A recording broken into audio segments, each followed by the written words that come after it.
జరిగింది. అమానుషంగా శివస్వాములపై లాఠీ చార్జ్ చేయడం నేను వీడియోలో గమనించడం జరిగింది. అది గమనించిన తర్వాత నేను నిన్నటి దినం అనగా 10/2/2026న నేను నేషనల్ హ్యూమన్ రైట్స్ యందు ఒక కంప్లైంట్ దాఖలు చేయడం జరిగింది. నేషనల్ హ్యూమన్ రైట్స్ వారు నా కంప్లైంట్ను ఆన్లైన్ ద్వారా నేను చేసిన కంప్లైంట్ను స్వీకరించి సదరు నా కంప్లైంట్ను 31/22/26గా నాకు డైరీ నెంబర్ కూడా ఇవ్వడం జరిగింది.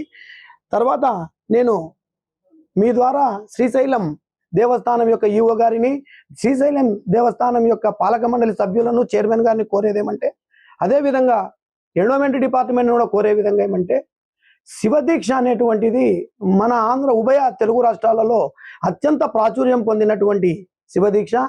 ఈ దీక్షను 41 రోజులు తమ ఇంటి వద్ద గురుస్వాముల వద్ద దీక్ష స్వీకరించినటువంటి ప్రజలు 41 రోజులు నేలపై పడుకొని చల్లనీళ్ళ స్నానాలు చేసి శివుని యొక్క కష్టాలు తీరుస్తాడు శ్రీశైలం మల్లన్న అన్నటువంటి భక్తిభావంతో శ్రీశైలం మల్లన్న అడవులలో పడి ఖాళీ పాదయాత్ర ద్వారా శ్రీశైలం చేరుకుంటుంటే వాళ్ళు 40 కిలోమీటర్ల పాదయాత్రను చేస్తున్నటువంటి భక్తులు